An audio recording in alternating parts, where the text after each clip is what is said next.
स्वागत है दोस्तों। इस वीडियो में हम बात करेंगे बॉलीवुड वर्सेस साउथ के ज़बरदस्त कंपैरिजन की और इतिहास की उन बातों को भी उजागर करेंगे जो आज से पहले आपने कभी नहीं सुनी। तो फिल्मों के फैक्ट्स और नई पुरानी चौंकाने वाली बातों को जानने के लिए प्लीज़ पहले चैनल सब्सक्राइब कर लें और साथ में मौजूद घंटा भी बजा दें। दोस्तों, वीडियो को हम शुरुआत से ही यानी सन 1931 से ही शुरू करेंगे, क्योंकि इसी साल दोनों की पहली बोलने वाली फिल्म रिलीज हुई थी। 14 मार्च 1931 को बॉलीवुड की अल्लाह मारा हिंदुस्तान की पहली बोलने वाली फिल्म थी, जिसके लीड हीरो मास्टर विट्ठल थे और इसे अर्देशीर ईरानी ने प्रोड्यूस्ड और डायरेक्ट किया था। और जबकि 31 अक्टूबर 1931 को यानी लगभग 7.5 महीने बाद इस साउथ की भी पहली बोलने वाली फिल्म कालिदास रिलीज हुई थी, जिसे तमिल और तेलुगु में रिलीज किया गया था और लीड रोल में पी.जी. वेंकटेश दिखाई दिए थे। हालांकि उस जमाने में हिंदुस्तान में कुछ गिने चुने ही थिएटर थे और अल्लामारा की बजाय कालिदास केवल आंध्र प्रदेश और तमिलनाडु में ही रिलीज हुई थी। हालांकि इसके बाद हिंदी फिल्में भी साउथ में ना के बराबर ही रिलीज होती थी और ये सिलसिला कई दशकों तक ऐसे ही चलता रहा और दोनों की फिल्में एक दूसरे के इलाकों में ज़्यादा कामयाब नहीं थी। हालांकि साउथ की ऑडियंस तो बॉलीवुड के कलाकारों को कुछ हद तक जानती थी, लेकिन हिंदी बेल्ट में तो नाम मात्र के ही कुछ लोग साउथ के कलाकारों को जानते थे। लेकिन इसके उलट फिल्म मेकर और कलाकार साथ में काम कर एक दूसरे से जुड़े हुए थे। हालांकि न जानने का एक कारण ये भी हो सकता है कि उस टाइम फिल्मों को डब कर रिलीज करने का रिवाज नहीं था, लेकिन ये ट्रेंड चेंज होता तब दिखाई दिया जब मणिरत्नम ने अपनी रोजा को सन 1992 में हिंदी में डब कर रिलीज किया। तब ये फिल्म न केवल पसंद की गई बल्कि इसके म्यूजिक ने भी तहलका मचा दिया। और फिर इसके बाद सन 1994 में आई प्रभुदेवा की हमसे मुकाबला और सन 1996 में आई हिंदुस्तानी भी हिंदी बेल्ट में काफ़ी पसंद की गई। बॉलीवुड की हर साल 200 के आसपास फिल्में रिलीज होती हैं, तो साउथ में तमिल, तेलुगु, कन्नड़ और मलयालम की बात करें तो सभी को मिलाकर आंकड़ा 400 से ऊपर पहुंच जाता है। हालांकि इनमें बहुत सी बेहद कम बजट की और बहुत खराब फिल्में भी होती हैं। साउथ में तमिल और तेलुगु की एक अलग पहचान है और कन्नड़ और मलयालम की बजाय इन दोनों का रुतबा भी ज़्यादा है। 50, 60, 70 और यहाँ तक कि 80 और 90 के दशक में बॉलीवुड की फिल्मों को साउथ कॉपी करता था, लेकिन सन 2000 के बाद हवा कुछ उल्टी डायरेक्शन में बहने लगी और साउथ की बजाय बॉलीवुड उनकी कॉपी करने लगा और पहले से कुछ ज़्यादा फिल्मों को हिंदी में डब कर रिलीज किया जाने लगा। हालांकि तब वो बॉलीवुड को कोई नुकसान नहीं पहुंचा सके, यहाँ तक कि रजनीकांत जैसा सुपरस्टार भी नहीं। लेकिन इसके बाद जब सन 2015 में बाहुबली द बिगिनिंग से रिलीज की गई तो ये ट्रेंड एकदम चेंज हो गया और फिर रोबोट 2.0, केजीएफ, साहो और बाहुबली 2 द कंक्लूजन ने काफ़ी हद तक बॉलीवुड के एक्टर और फिल्म मेकर को काफ़ी नुकसान पहुंचाया। और फिर रही सही कसर पुष्पा ने निकाल दी, जिसके सामने कबीर खान के डायरेक्शन में बनी रणबीर दीपिका स्टारर 83 टिक नहीं सकी और बुरी तरह फ्लॉप हो गई। पुष्पा ने 5 दिन में ही 100 करोड़ का आंकड़ा पार करते हुए बाहुबली के रिकॉर्ड को तोड़ दिया।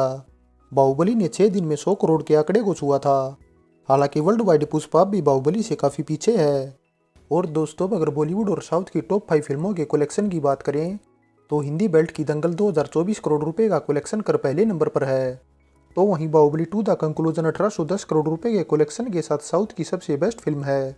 इसके बाद बॉलीवुड में नंबर 2 पर आती है बजरंगी भाईजान, जिसने 970 करोड़ रुपए का कलेक्शन किया था। वहीं रोबोट 2.0 1156 करोड़ रुपए के साथ साउथ में दूसरे नंबर पर है। बॉलीवुड में तीसरा नंबर आता द सीक्रेट सुपरस्टार का, जिसने 966 करोड़ रुपए का कलेक्शन किया था। वहीं साउथ में 650 करोड़ रुपए के कलेक्शन के साथ बाहुबली द बिगिनिंग्स तीसरे नंबर पर है। नंबर 4 पर 832 करोड़ रुपए के साथ है पीके, तो साउथ में साहो 433 करोड़ रुपए के साथ चौथे नंबर पर है। 5वें नंबर पर है 623 करोड़ रुपए के साथ सुल्तान, तो वहीं दूसरी तरफ पुष्पा 350 करोड़ रुपए से ज़्यादा का कलेक्शन कर साउथ में 5वें नंबर पर बनी हुई है। दोस्तों, इस लिस्ट से हमें पता चलता है कि वर्ल्ड वाइड साउथ की फिल्में अब भी बॉलीवुड से पीछे हैं, लेकिन लगता नहीं कि ज़्यादा दिन ये रिकॉर्ड्स बॉलीवुड अपने पास रख पाएगा, क्योंकि जिस तरह से साउथ की फिल्मों को हिंदी के साथ इंग्लिश और दूसरी लैंग्वेज में डब कर रिलीज किया जा रहा है, उससे वह जल्द ही आगे निकल जाएगा। और दोस्तों, एक बात और, वर्ल्ड वाइड कलेक्शन में बेशक बॉलीवुड आगे है, लेकिन बजट में साउथ आगे निकल चुका है और ये मुकाबला बॉलीवुड वर्सेस साउथ की बजाय तमिल वर्सेस तेलुगु में कन्वर्ट होता दिख रहा है, क्योंकि पिछले कुछ सालों से बजट और बॉक्स ऑफिस कलेक्शन को लेकर दोनों के बीच होड़ लगी हुई है। बॉलीवुड फिल्म मेकर का जहाँ 200 से 250 करोड़ रुपए से ज़्यादा का बजट जाते ही हाथ पाँव फूलने लग जाते हैं, वहीं साउथ बिना घबराए पानी की तरह पैसा बहाता है, क्योंकि उन्हें अब हिंदी बेल्ट में भी कुछ नया मार्केट नजर आ रहा है। जबकि बॉलीवुड सिकुड़ रहा है और टीवी सीरियल और वेब सीरीज तक ही सीमित रहता दिख रहा है, लेकिन वो दिन भी दूर नहीं जब इन जगहों पर भी साउथ का कब्जा होगा। कुछ सालों पहले कुछ ही साउथ फिल्मों को डब किया जाता था और जो डब नहीं होती थी और बॉक्स ऑफिस पर अच्छी कमाई करती थी, बॉलीवुड फिल्म मेकर उनके राइट्स खरीद कर हिंदी में पेश कर देते थे। लेकिन जब से टीवी के साथ OTT प्लेटफॉर्म ज़्यादा फेमस हुआ है, तब से मोस्टली फिल्में हिंदी में ही डब कर रिलीज हो जाती हैं, जिससे बॉलीवुड के फिल्म मेकर को कुछ हाथ नहीं लग रहा। बॉलीवुड की नैया डुबोने का असली काम इन्हीं फिल्म मेकर ने भी किया है, जो अच्छे स्क्रिप्ट राइटर को मौका देने की बजाय पहले से इस्तेमाल स्टोरी को तवज्जो देते हैं। साउथ के राइटर अलग अलग सब्जेक्ट पर स्टोरी लिखने के साथ नए नए प्रयोग भी करते रहते हैं, जबकि बॉलीवुड वाले केवल मसाला कहानियों के सारे ही चलते हैं। और अगर ये सब ऐसे ही चलता रहा तो वो दिन दूर नहीं जब बॉलीवुड का नामो निशान तक मिट जाएगा और बॉलीवुड वालों को साउथ में जाकर काम मांगना पड़ेगा। साउथ को एक इस वजह से भी ज़्यादा पीछे नहीं कहा जा सकता, क्योंकि पहले ज़्यादातर फिल्मों में उनके लीड हीरो धोती और कुर्ता में ही दिखाई देते थे, लेकिन अब ये ट्रेंड चेंज होकर पैंट शर्ट पर आ चुका है और साउथ के हीरो स्टाइल के मामले में भी बॉलीवुड हीरो को कड़ी टक्कर देते दिखाई देते हैं। और ये हम ऐसे नहीं कह रहे, क्योंकि जो ताज़ा आंकड़े बता रहे हैं अगर उन पर गौर करें तो आमिर, सलमान और अक्षय कुमार बॉलीवुड के सबसे महंगे स्टार हैं, जो एक फिल्म के लिए तकरीबन 150 करोड़ रुपए चार्ज करते हैं। लेकिन साउथ भी उनसे कुछ पीछे नहीं, बल्कि बराबर की टक्कर दिए हुए है। रजनीकांत और प्रभास जहां 150 करोड़ ही हैं, तो जूनियर NTR और रामचरण तेजा 130 करोड़, मास्टर विजय और सूर्या 100 करोड़ रुपए, तो अल्लू अर्जुन 80 करोड़ रुपए चार्ज करते हैं।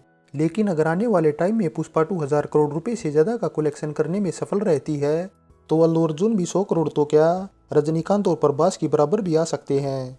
और दोस्तों, लास्ट में अगर हम बॉलीवुड वर्सेस साउथ के इस एपिसोड में दोनों के एक्शन को कंपेयर करें तो पिछले 10-12 साल पहले ही साउथ बॉलीवुड से इस मामले में काफ़ी आगे निकल चुका है और इसी वजह से बॉलीवुड वालों ने यहाँ भी खूब घुसपैठ की है और स्टोरी चुराने के साथ एक्शन को भी काफ़ी हद तक कॉपी किया जाता है।